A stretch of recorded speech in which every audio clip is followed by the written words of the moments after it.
مرنے سے پہلے ہے مسلمان، کر لے اس پہ غور۔ کتابوں کا خدا اور ہے، بابوں کا خدا اور۔ کہنے کو تو تھی سب کا اسلام ہے، لیکن کتابوں کا جہاں اور ہے، بابوں کا جہاں اور۔ الحمد للہ رب العالمین۔ سب تعریف اللہ تعالیٰ کے لیے ہیں جو تمام جہانوں کا پالنے والا ہے۔ اگر آپ کسی عمارت کی تعریف کریں تو در حقیقت وہ اس کے بنانے والے کی تعریف ہوتی ہے، لہٰذا اس کائنات میں جس کسی چیز کی تعریف کی جائے وہ بالآخر اللہ تعالیٰ ہی کی تعریف ہے، کیونکہ وہ چیز اسی کی بنائی ہوئی ہے۔ تمام جہانوں کا پروردگار کہہ کر اسی طرف اشارہ کیا گیا ہے۔ انسانوں کا جہان ہو یا جانوروں کا، جمادات کا جہان ہو یا نباتات کا، آسمانوں کا جہان ہو یا ستاروں کا، سیاروں اور فرشتوں کا، سب کی تخلیق اور پرورش اللہ تعالیٰ ہی کا کام ہے، اور ان جہانوں میں جو کوئی چیز قابل تعریف ہے وہ اللہ کی تخلیق اور شان ربوبیت کی وجہ سے ہے۔ الرحمن الرحیم، بڑا مہربان، نہایت رحم کرنے والا۔ عربی کے قاعدے سے رحمان کے معنی ہے وہ ذات جس کی رحمت بہت وسیع، ایکسٹینسو ہو، یعنی اس رحمت کا فائدہ سب کو پہنچتا ہو، اور رحیم کے معنی ہے وہ ذات جس کی رحمت بہت زیادہ انٹینسو ہو، یعنی جس پر ہو مکمل طور پر ہو۔ اللہ تعالیٰ کی رحمت دنیا میں سب کو پہنچتی ہے، جس سے مومن، کافر سب فیض یاب ہو کر رزق پاتے ہیں اور دنیا کی نعمتوں سے فائدہ اٹھاتے ہیں۔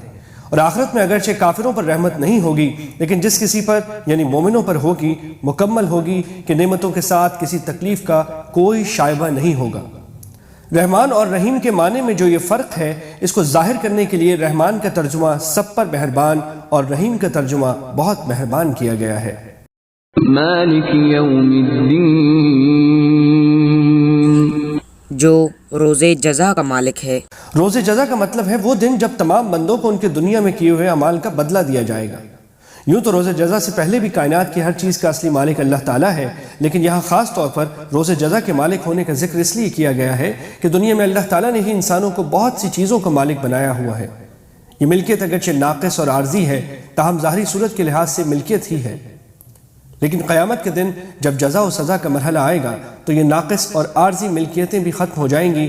اس وقت ظاہری ملکیت بھی اللہ تعالیٰ کے سوا کسی کی نہیں ہوگی۔ ایاک نعبد و ایاک نستعین، ہم صرف تیری ہی عبادت کرتے ہیں اور صرف تجھی سے مدد چاہتے ہیں۔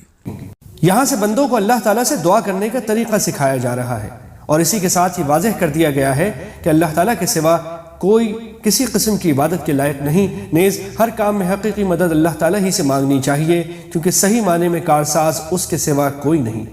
دنیا کے بہت سے کاموں میں بعض اوقات کسی انسان سے جو مدد مانگی جاتی ہے وہ اسے کارساز سمجھ کر نہیں بلکہ ایک ظاہری سبب سمجھ کر مانگی جاتی ہے۔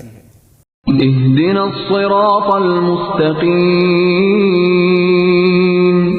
ہمیں سیدھی اور سچی راہ دکھا، صراط الذین انعمت علیہم، ان لوگوں کی راہ جن پر تو نے انعام کیا، غیر المغضوب علیہم ولا الضالین، ان کی نہیں جن پر غضب کیا گیا اور نہ ہی گمراہوں کی۔